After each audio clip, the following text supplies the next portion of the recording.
Le tournoi de 1998, c'est le tournoi de la honte pour le Canada. Le Canada a terminé 8e. C'est son pire résultat dans l'histoire. Je suis prêt à prendre la part des responsabilités que j'ai à prendre comme entraîneur.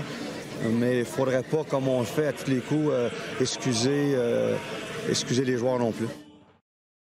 Si le mot « attitude » est souvent revenu dans les discussions à Montréal en 2018, il y a 20 ans, en 98, cela avait été également un mot qui avait été utilisé au terme du championnat mondial de hockey junior. L'équipe canadienne, dirigée par le Québécois Réal Paiement, avait été marquée par des conflits internes au sein de l'équipe et des résultats décevants. On gardera en souvenir de l'édition 98 celle qui aura subitement mis un terme à la dynastie de 5 médailles d'or consécutives avec une 8e place. Ça n'a pas fonctionné. Il y a eu de la bisbille dans l'équipe. Il y a des joueurs qui ont manqué une réunion d'équipe. On a suspendu des joueurs. Je l'ai fait pour le programme, pour ce que le programme représente au niveau du hockey amateur au Canada. C'était un œil au beurre noir. Imagine, le Canada arrive là avec 5 médailles d'or et là termine 8e. C'est la catastrophe. Ce que j'ai été surpris, c'est que dès le départ, il y a des joueurs qui, on arrivait dans les rencontres d'équipe, qui étaient en retard pour ces rencontres-là. Moi, j'étais comme assommé, j'en croyais pas mes yeux. On était très bien entourés. Et je pense que la faute, c'est encore la discipline, l'attitude. Moi, je vais être graffiné. Ces joueurs-là vont avoir encore les contrats de 2 et 3 millions l'année prochaine. C'est pas des genres de contrats que moi, je vais avoir.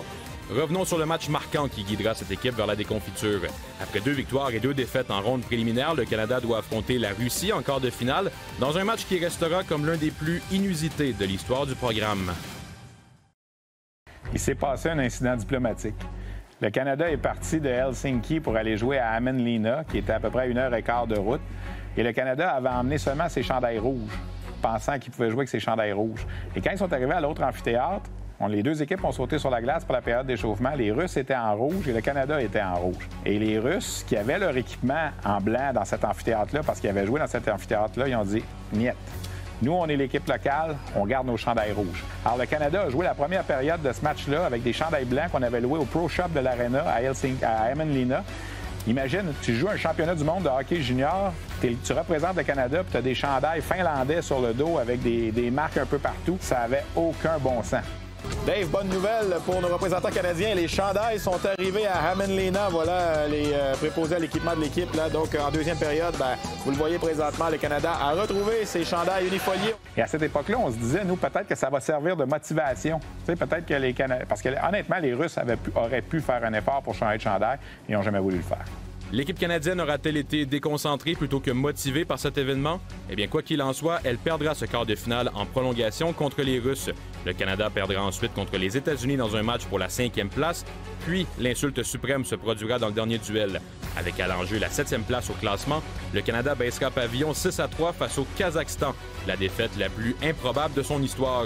La troupe de Réal Paiement terminera donc au 8e échelon. C'est dans ces moments-là que tu dois être meilleur, puis nous, on n'a pas été capable d'être meilleur. Je pense que quelques joueurs qui se sont écrasés sous la pression. Imagine, là, le Canada vient de gagner 5 médailles d'or de suite, 7 dans les 8 dernières années. Et là, tu te retrouves à jouer pour une 5e place seulement. Oubliez ça, là, les joueurs ont, en bon québécois, tiré la plug. Ce que les gens oublient, par contre, en 98, c'est que tu étais à ça de te qualifier pour la ronde des médailles. En plus de terminer 8e, tu as eu cet incident-là pour les chandails. C'est comme si cette année-là, il n'y avait rien qui fonctionnait comme ça aurait dû fonctionner pour l'équipe canadienne. Et pour le pauvre Réal Paiement, qui malheureusement, dans son dossier, aura toujours ça qui va l'accompagner pour le reste de ses jours.